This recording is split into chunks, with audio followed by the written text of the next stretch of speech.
الله الله الكريم الله الله الله الكريم الله الله الله الكريم الله الله أنت يا الله أنت مولانا الله الكريم الله الله الله الكريم الله الله الله الكريم الله الله الله الكريم الله الله أنت يا الله أنت مولانا الله الكريم الله الله الله الكريم الله الله الله الكريم الله الله الله الكريم الله الله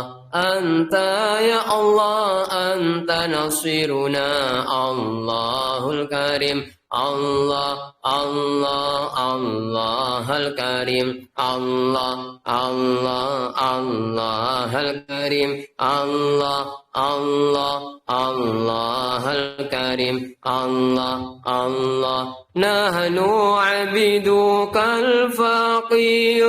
الفقيرون نحن عبيدك الحقيرون الله الكريم الله الله الله الكريم الله الله نحن عبيدك الفقيرون نحن عبيدك الحقيرون نحن عبيدك الذليل الله الكريم الله الله الله الكريم الله الله الله الكريم الله الله الكريم الله الله أنت يا الله أنت غايتنا الله الكريم الله الله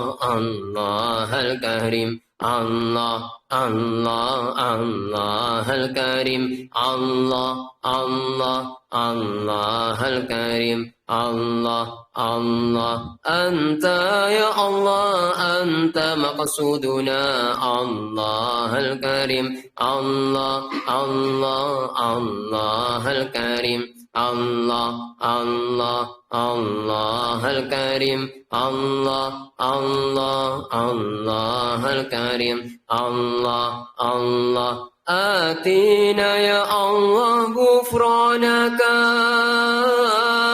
آتينا يا الله رحمتك الله الكريم الله الله الله الكريم الله الله آتينا يا الله غفرانك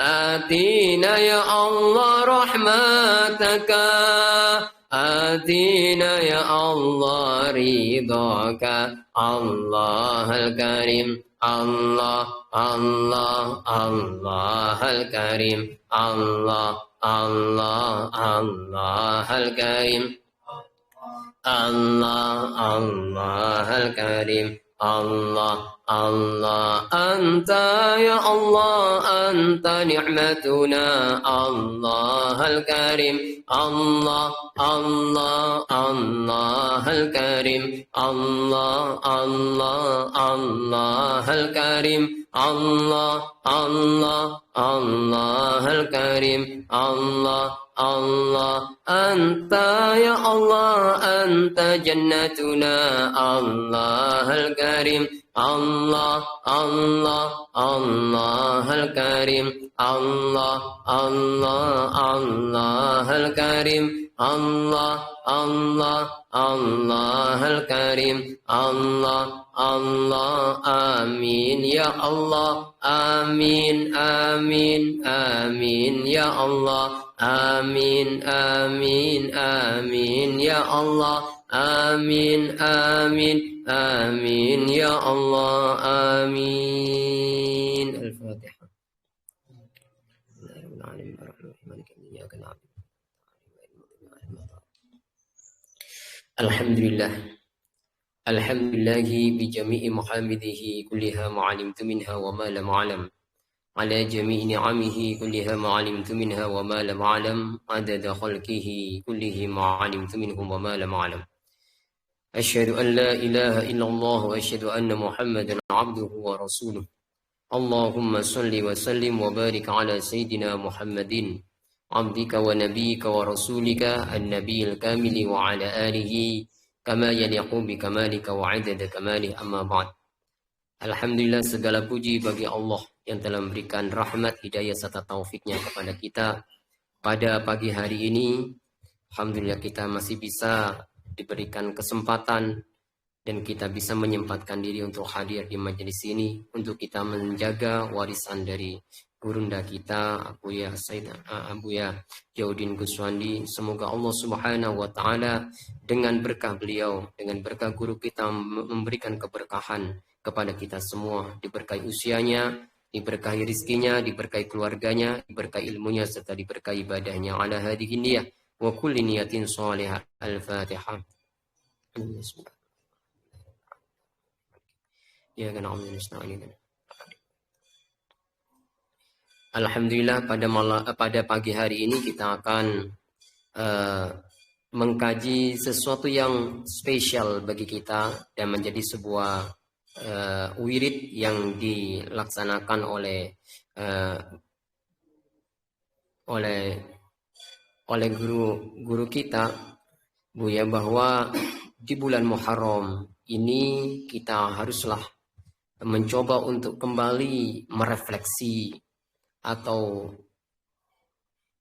merenungi atau memuhasabah diri kita, bagaimana kaitan hubungan kita dengan Allah, kaitan hubungan kita dengan sesama manusia, kaitan hubungan kita dengan diri sendiri, dan kaitan hubungan kita dengan lingkungan.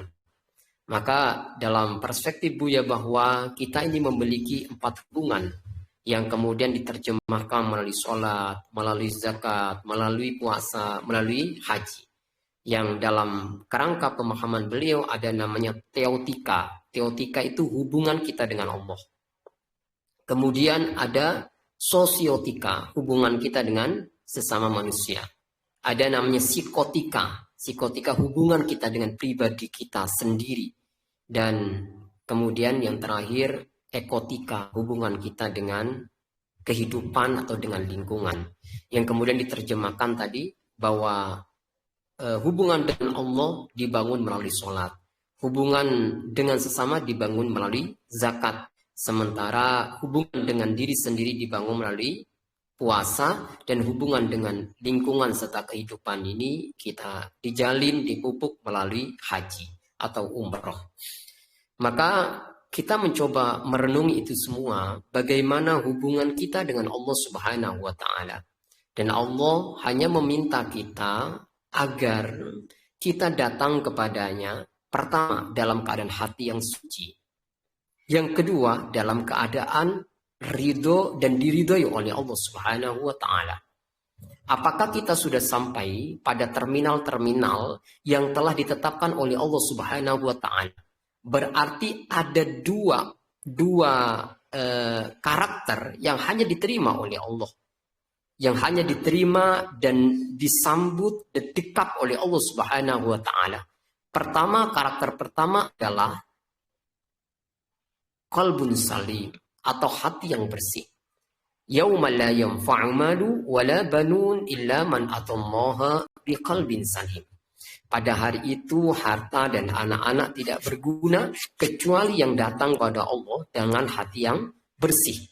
Ya, hati yang bersih. Jadi tidak ada yang didamba dari kehidupan kita ini bagaimana agar kita membersihkan hati sehingga kita ini layak diterima oleh Allah Subhanahu wa taala. Dan selalu kita mengoreksi diri sendiri sehingga kita tidak punya waktu untuk mengoreksi orang lain, untuk membicarakan orang lain, untuk mencari sisi negatifnya orang lain, untuk mencari black spot ya atau titik-titik hitam yang ada di orang lain, tetapi kita mencoba untuk merenungi diri kita sendiri, bagaimana tadi apakah kita ini sudah berhati bersih atau ternyata hati kita ini masih penuh dengan kotoran.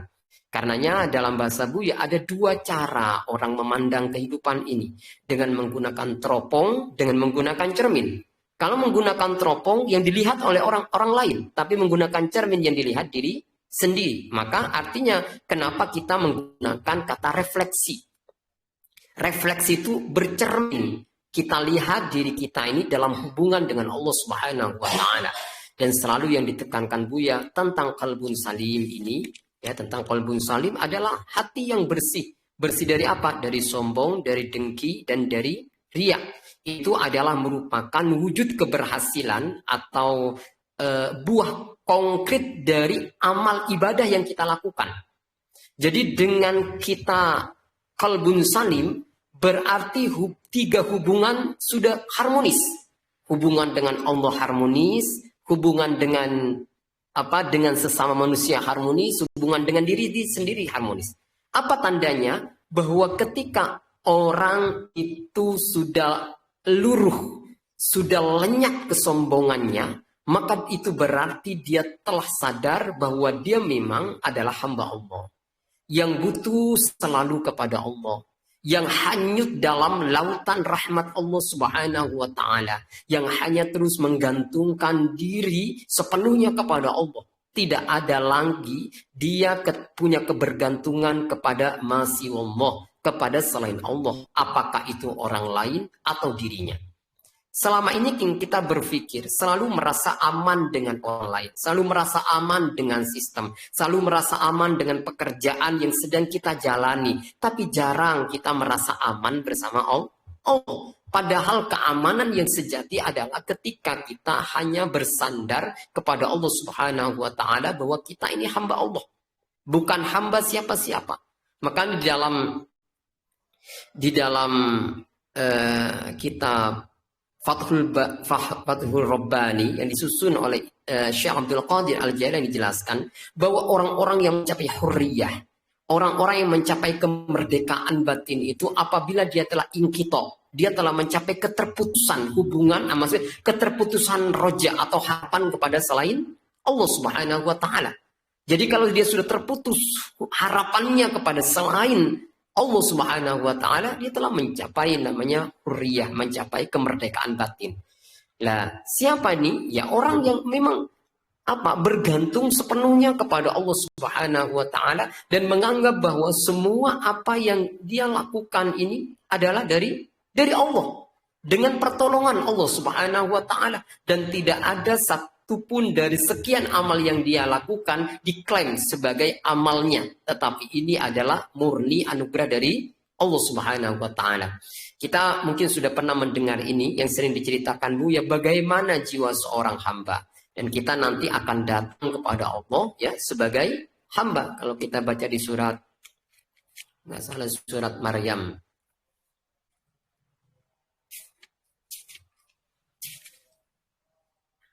ayat 93.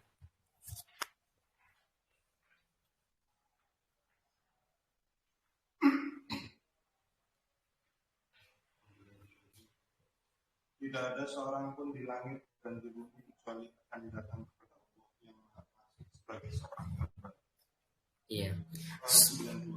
Iya, benar 93. In kullu man fis samawati wal ardi illa ati rahmani abda. Ya. Jadi semua apa yang ada di langit dan apa yang ada di bumi semua datang sebagai hamba.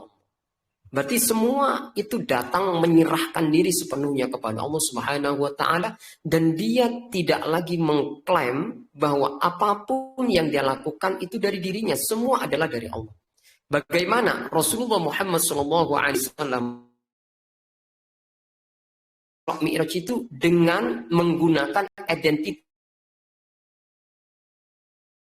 asra bi'abdihi lailan minal masjidil haram ilal masjidil aqsa alladhi barakna haulahu linuriyahu min ayatina innahu was-sami'ul basir. Jadi Allah itu datang Rasulullah datang kepada Allah dengan jiwa sebagai hamba, ya, sebagai hamba. Dan siapa hamba ini? Maka kemudian Buya pernah mengisahkan tentang Ayas. Ayas ini adalah seorang budak. Suatu saat Ayas itu menanam, ya, menanam pohon. Dari pohon itu dirawat oleh dia, disiram, dipupuk oleh dia sampai kemudian besar pohon itu dan berbuahlah pohon itu.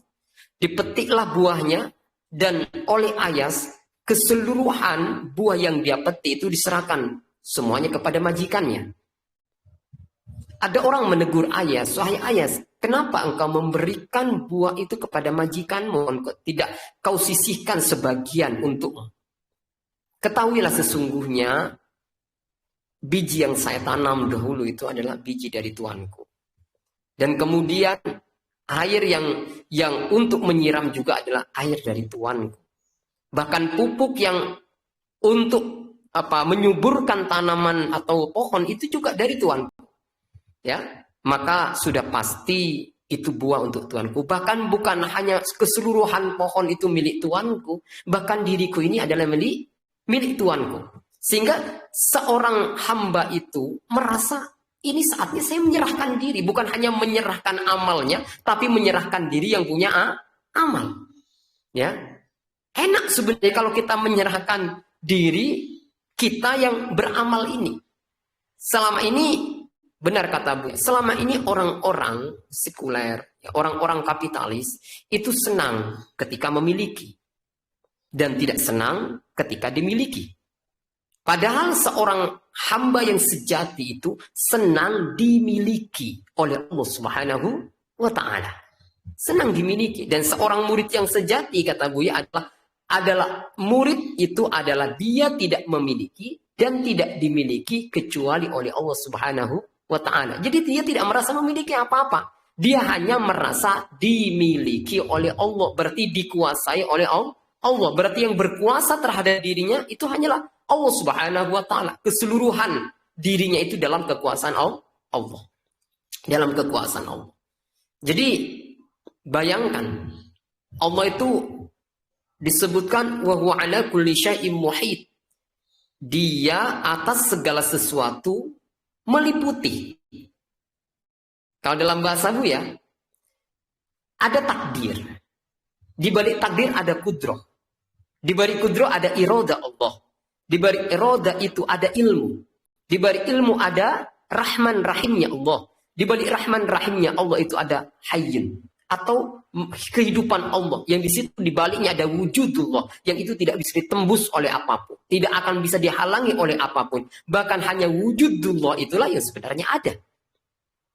Atau kemudian Buya menceritakan seperti baju yang kita pakai. Baju yang kita pakai ini bermula dari kapas. Kemudian dipintal jadi benang, kemudian jadi kain. Setelah jadi kain, lalu kemudian jadi baju. Tapi karena fokus kita kepada baju, sehingga kapasnya nggak kelihatan. Ya, apa namanya tadi? Kainnya nggak kelihatan, apalagi benangnya, apalagi kapasnya nggak kelihatan. Padahal muasal dari baju ini adalah kapas. Ya, berarti apa? Kapas ini meliputi Meliputi baju ini. Demikian juga kehidupan kita ini diliputi oleh Allah Subhanahu wa Ta'ala. Di mana kita bisa menyingkir dari Allah? Di mana tempat yang sepi dari Allah? Di mana kita bisa keluar dari kekuasaan Allah? Kita tidak bisa keluar dari kekuasaan Allah. Karena itu maka kita ini merasa dalam kekuasaan Allah, dimiliki oleh Allah. Siapa Malik itu? Malik itu adalah dia yang berkuasa. Ketika Allah menyampaikan limanil mulkul yaum, siapa yang punya kekuasaan di hari ini? Siapa yang berkuasa? Milik siapa kekuasaan di hari ini? Lillahil wahidil qahar. Milik Allah yang maha tunggal lagi maha memaksa. Artinya apa? Bahwa kata Buya, kalimat ini, ayat ini jangan kita hanya pakai pada saat kita nanti di hari kiamat. Saat sekarang sudah menjadi kesadaran yang ada dalam diri kita. Semua kekuasaan itu adalah milik Allah. Sehingga apa tadi? Kita berserah diri, kita hanyut, kita bersandar dan menjadikan Allah as-somad. Menjadikan Allah tempat bersandar, tempat bergantung. Nah ini kalau kita ini sudah merasa kita ini semua ini dari Allah, hanyut dalam kesadaran ilahi, maka kita ini pastinya sudah berserah diri kepada Allah. Mudah berserah diri. Yang kita ini milik Allah akan kembali kepada Allah. Dari Allah akan kembali kepada Allah. Maka kita sudah hanyut dalam rahmat Allah, dalam lautan kasih sayang Allah Subhanahu wa taala. Nah, dan inilah yang memang diajarkan mengapa sholat itu tidak ada makfu. Kenapa sholat itu tidak bisa kita kemudian tinggalkan dengan kafarat yang lain. Jadi sholat, kalau mungkin puasa masih bisa kita kodok, atau kita aku sedang sakit nggak usah puasa, boleh. Tapi sholat tetap dilakukan. Apakah kita sehat atau sakit, tetap sholat. Kalau tidak bisa berdiri dengan duduk, kalau tidak bisa duduk dengan berbaring, kalau tidak bisa dengan berbaring dengan menandai dengan isyarat mata semacamnya. Itu artinya bahwa sesuatu yang tidak bisa kita tinggalkan dalam hidup ini, yang itu kata Buya Alam merupakan sebuah hubungan primordial atau hubungan primer, yang hubungan primer itu melandasi semua hubungan. Mungkin kita tidak terhubung dengan manusia, kita tidak terhubung bahkan dengan diri sendiri, kita tidak terhubung dengan lingkungan, tetapi kita tidak bisa tidak terhubung dengan Allah Subhanahu wa ta'ala. Itu artinya bahwa kenapa sholat harus tetap kita lakukan. Nah, jadi kalau kita banyak sholat, berarti kita akan membangun hubungan dengan Allah dan kita menjadi abdan syakuro, hamba-hamba yang bersyukur. Jadi nanti hasil dari sholat itu, buah dari sholat itu apa? Syukur. Kalau selama ini kita jarang syukurnya, seringkali mengeluh, seringkali protes dengan takdir, ya itu berarti hubungan kita dengan Allah belum normal, belum normal, masih belum harmonis lah. Ya berarti kalau kita tidak harmonis dengan Allah, ya kita tidak bahagia, karena kebahagiaan itu tumbuh dalam harmoni, dalam kesesuaian. Itu kebahagiaan tumbuh dalam kesesuaian. Kalau kita selalu sesuai dengan Allah Subhanahu wa ta'ala setiap saat, ya kita bahagia. Nah, kemudian yang kedua, hubungan dengan sesama manusia. Nah, hubungan dengan sesama manusia ini adalah merupakan sebuah pertumbuhan dari tauhid mulkiyah. Tauhid mulkiyah itu apa? Menyadari bahwa Allah yang punya kuasa dan Allah yang mengatur kehidupan kita. Allah yang menguasai kita dan Allah yang mengatur kehidupan kita. Jadi kita ini jangan sok tahu. Karena semua dari A sampai Z dari kehidupan kita itu yang sebenarnya yang ngatur itu adalah Allah. Sepertinya kita. Tetapi keputusan akhir dari setiap realitas yang datang kepada kita itu ya dari Allah. Dari Allah Subhanahu wa ta'ala. Bukan dalam bahasa Buya. Bukan hanya takdir yang datang dari Allah. Bahkan af'al kita, perbuatan kita sebenarnya juga dari Allah. Kalau hanya takdir yang kita sadari dari Allah, itu artinya bahwa kita ini ilallah. Apa itu dari Allah. Tetapi kalau af'al kita dianggap dari diri kita sendiri, akhirnya dari mana? Dari minni ilallah. Dari aku menuju Allah. Tapi orang yang sudah punya kesadaran ma'rifat itu, minallah ilallah. Bahkan usaha, apa yang kita lakukan, itu semua sebenarnya dari Allah. Dari Allah, sehingga kita ini bersyukur, ya Allah, alhamdulillah saya diberikan kesempatan hari ini bersedekah dengan rizki yang Engkau berikan kepada kami, dengan hati yang diberikan irodah yang baik oleh Engkau, diberikan kekuatan untuk bisa berbagi dengan orang lain. Itu semua kan apa? Semua bahan-bahan ini dari Allah. Ya, irodah untuk melakukan kebaikan juga dari Allah Subhanahu wa ta'ala. Itulah yang selalu kita disadarkan Buya. Wallahu khalaqakum wa ma ta'malun. Wallahu khalaqakum wa ma ta'malun. Allah yang menciptakan kalian dan apa-apa yang kalian kerjakan. Jadi bukan hanya takdir itu dari Allah, bahkan perbuatan kita ini sejatinya dari Allah. Ya, dari Allah Subhanahu wa ta'ala. Sehingga tadi tidak ada lagi melekat bahwa kita ini sudah ridho dengan pengaturan Allah. Kalau orang itu merasa dia yang mengatur kehidupan ini, maka dia nanti akan berselisih dengan pengaturan Allah. Allah punya pengaturan, kita juga punya pengaturan. Ketika pengaturan kita tidak sejalan dengan pengaturan Allah, lalu kemudian kita mengeluh dan kita anggap ini buruk. Kenapa? Karena tidak sesuai dengan keinginan kita, tidak sesuai dengan kehendak kita. Gitu kan? Jadi sebenarnya semuanya baik. Menjadi tidak baik karena apa, kata Buya? Karena itu tidak sesuai dengan keinginan. Kan baik itu dalam bahasa Buya, Keinginan itu selalu kita identikan dengan keinginan. Apa yang kita inginkan, itu yang terbaik menurut kita. Apa yang tidak kita inginkan, itu yang nggak baik buat kita. Ketika yang terjadi itu sesuatu yang tidak kita inginkan, kita anggap buruk. Ya, padahal asa antakrahu syai'an wa huwa khairul lakum wa asa an tuhibbu syai'an wa huwa syarrul lakum. Boleh jadi apa yang tidak kamu suka itu ternyata baik bagi kamu. Boleh jadi apa yang kamu suka itu ternyata tidak baik bagi kamu. Wallahu ya'lam wa antum la ta'lamun, kata Buya. Wallahu ya'lamu, dan Allah Maha tahu. Wallahu ya'lamu wa antum la ta'lamun, sementara engkau tidak tahu. Makanya kita jangan sok tahu mengatur kehidupan ini. Dia tanda bahwa kita ini tidak mau dengan pengaturan Allah. Kita tidak ridho dengan kenyataan yang kita alami.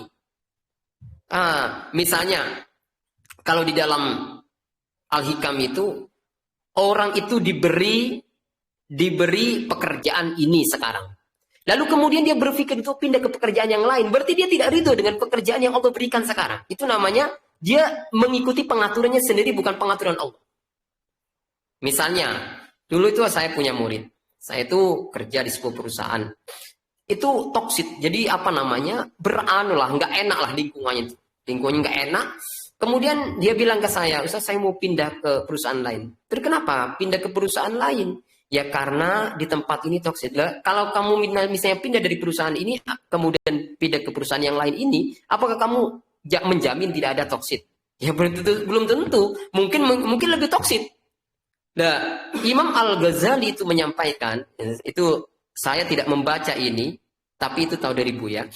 Imam Al-Ghazali menyampaikan, kalau pekerjaan itu tidak membuatmu jauh dari Allah, kalau pekerjaan itu masih bisa menjalin silaturahim dengan sesama, maka tetaplah kamu bekerja di situ, sehingga Allah memindahkan ke tempat yang lain. Jangan kita menghendaki sesuatu yang lain selain kehendak Allah. Seperti anak saya itu kadang sudah dimasakin sama ibunya, sudah dimasakin dari pagi sampai mendekati siang, sudah tersedia, ternyata dia tidak suka kepada makanan yang lain. Bayangkan, kalau Allah menyuguhkan makanan kepada kita, takdir seperti ini kepada kita, ternyata katanya, aku nggak suka dengan takdir ini, suka kepada takdir yang lain. Nah, itu kan berarti kita tidak ridho dengan ketetapan Allah, tidak ridho dengan pengaturan Allah Subhanahu wa Ta'ala. Kan mesti kita kan melihat orang lain. Orang itu sukses ya, orang itu bahagia, senang sekali dia rumah tangganya. Aku pingin seperti dia. Ya. Akhirnya apa? Dia pelan-pelan karena selalu fokus kepada kesuksesan, pencapaian orang lain. Dia tanpa dia sadari itu takdir yang dialami itu suatu yang celaka, yang sangat merugi, yang sangat melas bagi dia.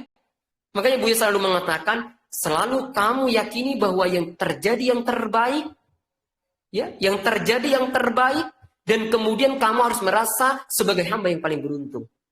Selalu merasa sebagai hamba yang paling beruntung untuk kita mengatakan kita ridho kepada Allah Subhanahu wa Ta'ala. Nah, nanti kalau kita ini sudah ridho dengan pengaturan Allah, maka nanti refleksinya itu kita ridho dengan semua pencapaian manusia. Kita tidak pernah dengki. Kenapa? Karena semua pencapaian manusia itu juga ada pemberian dari Allah. Dan selalu Allah memberikan tepat sasaran. Tidak akan pernah salah sasaran. Kenapa kok dia yang kaya, kok tidak saya yang kaya? Dikirai bahwa seharusnya saya yang kaya, bukan dia. Dikirai Allah kemudian salah sasaran. Salah alamat memberikan kekayaan, kan gitu. Ya. Kenapa dia yang bahagia, saya kenapa tidak bahagia? Nah itu. Nah, saya kemarin itu ada ibu-ibu datang ke saya sama anaknya. Kenapa suami saya kok sulit diajak ini? Kemudian dia sepertinya baik. Kenapa suami saya tidak sholat? Kenapa suami saya kalau berpuasa itu bolong-bolong? Itu baik. Sampai keluhan seperti itu baik. Tapi kalau kemudian berpikir untuk bercerai dengan suami, itu berarti kamu tidak menerima takdir dari Allah bahwa dia ditakdirkan sebagai suami. Dan sampai cari sisi baiknya. Kamu ridho dengan kenyataan ini sambil tetap memberikan advice, memberikan saran, memberikan masukan kepada suami, nggak tahu ketukan keberapa kemudian dia dapat hidayah. Bahkan kalau sampean sabar, ya, sampean bisa mendapatkan pahala seperti Siti Aisyah. Istrinya Firaun, yang dia kemudian karena sabar terhadap suaminya jadi menjadi ratu di surga, ya kan? Hanya sabar dengan suaminya bisa menjadi ratu di surga. Kalau sama sabar, ya insya Allah juga akan mendapatkan itu. Ya, jadi semua bisa menjadi ladang pahala, ladang ibadah buat kita. Ya, selama ini kan ibadah yang kita pahami hanya ibadah lahir seperti sholat, puasa, zakat, haji. Bersabar itu kita tidak anggap ibadah. Padahal ibadah-ibadah seperti ini yang nilainya jauh lebih besar ya daripada amal-amal zahir. Nah itu artinya kita ridho dengan ketetapan Allah, ridho dengan kebahagiaan orang lain. Nah kalau kita ridho dengan kebahagiaan orang lain pasti harmonis. Ya, pasti harmonis. Kita ini kenapa? Kok kita berselisih? Antara klan berselisih. Antara apa? Antara mungkin saudara berselisih. Mungkin antara penjual tukang bakso berselisih, gitu. Kenapa? Karena tidak ridho dengan kebahagiaan temennya yang tukang bakso tadi. Ya, kalau dia ridho, ya nggak ada selisih. Dia ikut senang dengan kesenangan orang lain, dengan senangnya orang lain, ikut susah dengan susahnya orang lain. Itu. Jadi sekarang kita ukur nih, apakah saya ini sudah harmoni nggak dengan hubungan dengan sesama? Harmoninya adalah ridho. Kalau kita tidak ridho dengan kebahagiaan orang lain, berarti kita disharmoni. Nah, disharmoni dengan siapa saja, termasuk dengan istri, dengan anak. Kalau tidak ridho, ya dengan apa udah dari sisi kata Buya, dari sisi hukum tasyrik, mungkin dia mengalami namanya khulafah. Tapi selalu sadari oleh kamu bahwa dari sisi hukum takwin dia muwafaqah. Maksudnya begini, seperti orang sholat malam, dia pingin sholat malam, tapi kemudian kebablasan sampai subuh nggak jadi sholat malam. Ini dari sisi hukum tasyri, ini sebuah kegagalan. Kegagalan karena keinginan saya untuk sholat malam tidak tercapai. Tetapi kalau kamu terus menyesali tidak sholat malam, kenapa tidak sholat malam, terus dia menyalahkan dirinya sendiri, akhirnya dia sampai pada kubangan tidak ridho dengan takdir Allah. Tidak ridho dengan takdir Allah. Dan ini tipis katanya Buya. Ini tipis dengan Buya. Soalnya kamu itu memang secara hukum tasyri kamu ini istighfar. Tetapi dalam hukum takwin kamu ridho. Karena yang membuat kamu bangun, yang membuat kamu tetap tidur itu juga adalah Allah. Karena semua ruh manusia dalam genggaman Allah Subhanahu wa ta'ala. Dilihat dari hukum tasyri, boleh kita istighfar, mohon ampun kepada Allah. Mungkin ada dosa, tapi dari hukum takwin sebagai takdir Allah, kita apa? Ridho kepada Allah. Ya seperti kemarin saya sampaikan, ada orang mau berangkat haji atau umroh. Kemudian dia menggunakan obat head itu ya. Penunda head. Ya, katanya Buya, saya tidak perlu menunda karena ada hukum sunnatullah. Ya, kamu niat umroh saja itu udah ada nilainya. Kalau kemudian nanti pada saat tawaf kamu tuh head, ya udah. Tetapi bahwa ridhomu atas head itu bisa jadi lebih baik nilainya, lebih besar nilainya pada tawaf. Ketimbang kamu tidak ridho. Kenapa ini? Kenapa kok saya ini? Berarti kan tidak ridho dengan ketetapan Allah Subhanahu wa ta'ala. Padahal hidup ini tidak ada lain untuk mendapatkan ridho Allah. Jalan tercepat mendapatkan ridho Allah bukan dengan amal, katanya Buya. Belum tentu amal-amal kita ini bisa mengantarkan kita kepada ridho Allah. Ya belum tentu. Tetapi yang mengantarkan kita mendapatkan ridho Allah itu apa? Ridho dengan ketetapan Allah Subhanahu wa ta'ala. Ini yang kadang-kadang salah paham banyak orang. Bahwa ridho Allah didapatkan hanya dengan amal. Padahal yang paling cepat itu dengan respon kita yang positif, yang ridho terhadap takdir Allah Subhanahu wa ta'ala. Nah ini, kalau kita sudah baik, ridho dengan sesama manusia sebagai refleksi kita ridho dengan takdir Allah yang ditetapkan kepada seluruh makhluknya, maka itu berarti harmoni kita dengan sesama manusia. Siapa saudara kita yang sejati? Saudara kita yang sejati adalah orang yang apabila dia bahagia, kita ikut bahagia. Ya, kita itu ukurannya gitu. Oh, kalau dia senang, itu saya ikut senang. Bukan karena saya senang, kemudian saya mendapatkan limpahan dari dia, tidak. Lihat dia senang, itu sudah senang. Ya, itu namanya saudara kita. Jadi kalau dia sakit, kita pun merasakan ikut sakit. Kalau dia menderita, saya ikut menderita. Itu namanya saudara kita. Ya. Itu. Kemudian yang ketiga, hubungan dengan diri sendiri. Nah, kata Buya, diri kita ini subjek sekaligus objek. Kita yang mempelajari sekaligus juga mempelajari keadaan diri kita. Ini sadar siapa dirinya. Ya, ada sebuah kesadaran siapa diriku. dan apa-apa yang menempel pada diriku ini. Maka siapa yang harmoni dengan dirinya? Orang yang sabar. Sabar. Nah, ini refleksi dari tauhid uluhiyah. Tauhid uluhiyah itu adalah menyadari bahwa Allah satu-satunya satu-satunya sesembahan, satu-satunya kecintaan, satu-satunya tujuan.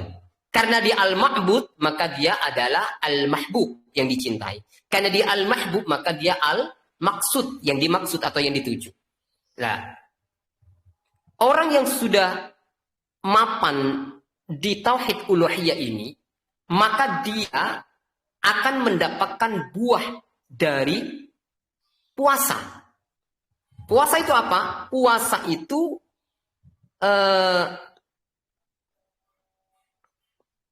puasa itu untukku dan akulah yang akan memberikan pahalanya, balasannya. Ya. Jadi puasa itu memang hanya untuk kekasih. Dan dia orang yang memiliki ini, dia bahagia ketika memberi, bukan bahagia ketika mendapatkan. Ya, as-saumuli wa ana ajzi bihi, puasa itu untukku dan akulah yang memberikan pahalanya. Jadi kebahagiaan bagi seorang kekasih itu adalah dia bahagia ketika bisa memberi. Sehingga memberi itu menjadi kebutuhan bagi jiwanya, bukan mendapatkan limpahan dari apa yang dia beri. Dalam bahasa Buya, ada orang yang memberi untuk mendapatkan yang lebih banyak. Dia seperti orang investor investasi. Saya memberikan ini untuk mendapatkan yang lebih banyak. Itu namanya investasi namanya. Bukan memberi. Memberi itu tidak membutuhkan apa-apa dari apa yang dia beri. Bahkan terima kasih saja tidak butuh. Ucapan terima kasih dari orang atau balasan dari orang, dia tidak mengharapkannya. Dia cukup bisa memberi itu sudah bahagia. Makanya apa yang diminta dari orang-orang kekasih Allah ini ibtigha wajhillah. Yang dituju adalah ridha Allah Subhanahu wa taala. Maka inilah yang disampaikan oleh Jalaluddin Rumi tentang cinta. Bahwa ada seorang pengantin perempuan, kata Jalaluddin Rumi. Itu diceritakan oleh Buya. Pengantin perempuan yang dia sudah dihias dengan sangat indah, sangat cantik dan penampilannya sempurna, apa kata orang. Tetapi meskipun dia sudah sempurna, di dalam hatinya diam-diam ada masih sebuah keraguan, ketakutan dalam dirinya, takut jika ada dari penampilannya yang tidak berkenan di hadapan calon suaminya. Nah, itu artinya apa? Dia itu selalu melihat mungkin takut apa yang saya persembahkan ini tidak berkenan di hadapan Allah. Kenapa? Karena yang dituju ini apa? Yang dituju itu ridhonya Allah Subhanahu wa taala. Suka. Bukan Allah yang diminta untuk nyenengin kita. Nah, ini orang-orang sudah berkelimpahan, pastinya orang seperti ini semakin hari semakin senang, ya kan? Dan Allah kalau sudah ridho kepada kita, meskipun amal kita sedikit itu jadi banyak. Ya, jadi banyak. Tapi kalau Allah tidak ridho kepada kita, meskipun amal kita banyak, ya nggak ada nilainya di sisi Allah. Seperti siapa? Seperti iblis itu amalnya luar biasa. Tapi kalau Allah tidak ridho, semuanya hangus. Semuanya hangus. Ya, walaupun kecil, katanya pula walaupun kecil, kalau Allah sudah ridho, ya kita akan dinaikkan sesuai dengan kepuasan Allah. Seperti dulu Buya kata Buya. Tetapi kita ridho dengan segenap ketetapan Allah. Nanti Allah ridho kepada Anda, maka nanti Anda akan dinaikkan dalam makom takwa ini. Karena terserah Allah, ya kan? Kalau Allah sudah senang, dia akan dimasukkan ke makom yang dicintai oleh Allah. Ya seperti Buya cerita tentang Kapolri yang dulu itu, yang Sigit yang sekarang itu, oleh Pak Jokowi kan awalnya bintang berapa gitu kan. Nah kemudian mau jadi Kapolri kan harus dinaikkan. Akhirnya dia dinaikkan dulu, kemudian jadi Kapolri. Jadi kenapa? Karena Pak Jokowi sudah suka sama dia. Suka sama Pak Sigit ini. Itu kata Buya. Itulah caranya kita. Bagaimana Allah suka sama kita. Kalau Allah sudah suka sama kita, ya nanti Allah akan menetapkan sesuai dengan makom kita. Makomnya yang memuaskan Allah Subhanahu wa ta'ala. Nah, artinya apa? Bahwa kita ini hilang riya. Kalau orang itu bisa hilang riya, itu artinya apa? Dia ini sabar. Ikhlas itu harus didasari dengan kesabaran. sabar terhadap nafsu. Nafsu ini kan inginnya selain Allah. Nafsu ini inginnya dapat pujian makhluk, dapat materi, dapat balasan. Ini kan nafsu kan begitu. Bahkan diberi satu, minta yang lebih banyak lagi. Itu kan nafsu. An-nafsu katifli. Nafsu itu kata Imam Al-Ghazali seperti tifl, seperti anak kecil. Dia diberi ini, minta lagi yang lebih. Minta lagi yang lebih. Tidak akan pernah terpenuhi.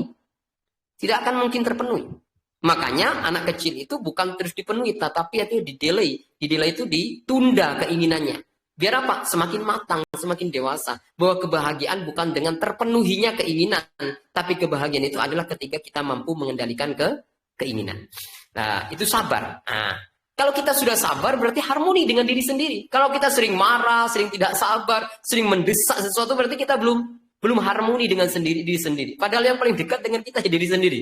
Ya, kenapa ini saya menderita? Ya karena kita sering masih belum berdamai dengan diri sendiri. Nah, kemudian yang terakhir adalah hubungan dengan lingkungan, ekotika. Ini yang dibahas oleh saya kemarin ngirim ke Mas Erlangga pribadi. Itu kan muridnya Buya. Yang sekarang kan sedang polemik dengan Pak Ulil Absar Abdillah itu, Gus Ulil dalam terkait dengan tambang. Jadi NU itu mendapatkan, ormas itu mendapatkan apa? Tambang, konsesi tambang. Nah, konsesi tambang. Jadi beliau tidak setuju. Nah, ormas itu mendapatkan konsesi tambang karena nanti netralitas, kemudian mafsadatnya itu kayaknya lebih besar. Ya, saya sampaikan bahwa Buya itu menyampaikan haji itu jadi imam itu bukan hanya melayani diri keluarga, tapi melayani umat. Umat itu bukan hanya manusia, ya lingkungan, kehidupan. Ini adalah umat. Seperti burung-burung itu juga umat, seperti kamu kata Al-Quran. Ya, maka itu haji itu mendidik kita untuk harmoni dengan lingkungan, harmoni dengan kehidupan ini. Tanda harmoni dengan kehidupan ini apa? Ya, kita sudah sampai pada makom tauhidul wujud. Ya, tauhid ini tauhid bahwa kehidupan ini satu. Kehidupan ini satu. Bahwa menderitanya burung itu juga menderitanya kita. Kehidupan yang rusak itu refleksi dari kerusakan kita sendiri. Kan gitu. Jadi kalau kita merusak lingkungan, ya itulah cerminan keberadaan kita. Ya, cerminan keberadaan kita. Jadi kehidupan ini satu.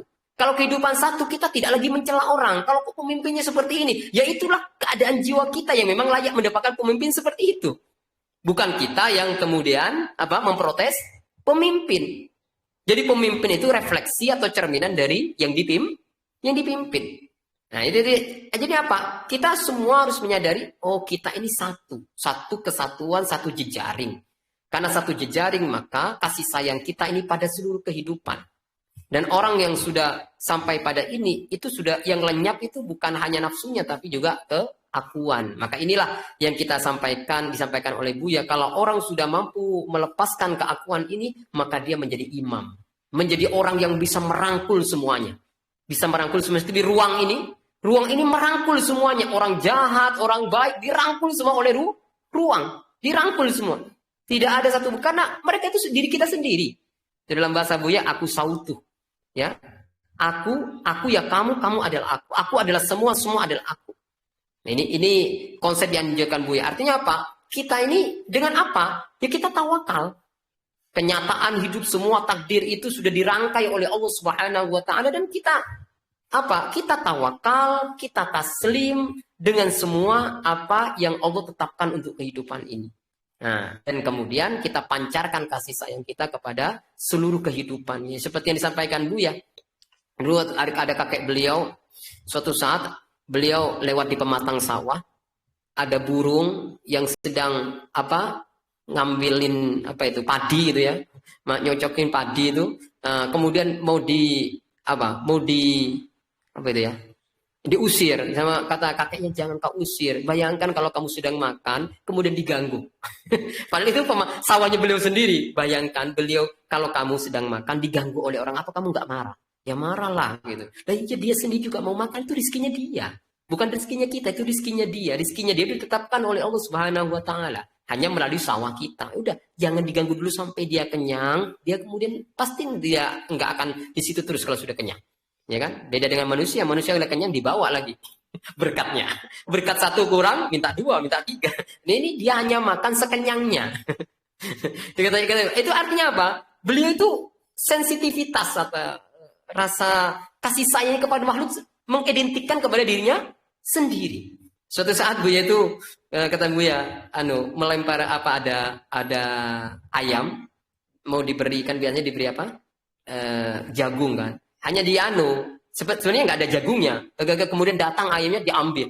Jangan begitu tuh kamu pura-pura. Bayangkan kalau kamu diberi, dipura-purain ini ada makanan ternyata nggak ada makanan, betapa kecewanya kamu.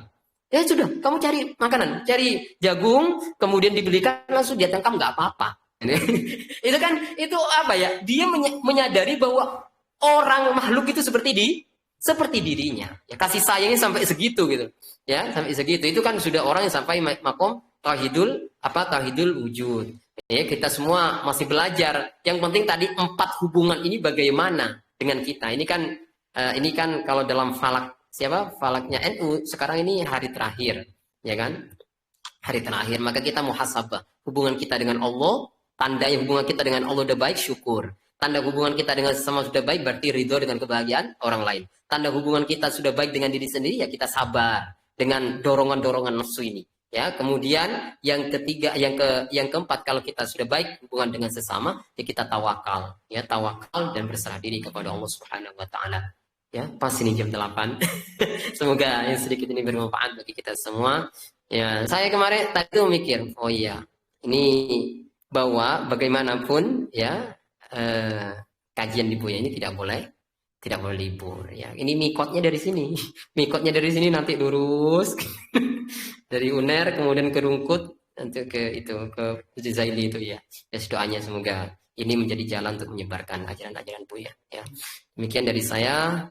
Assalamualaikum warahmatullahi wabarakatuh.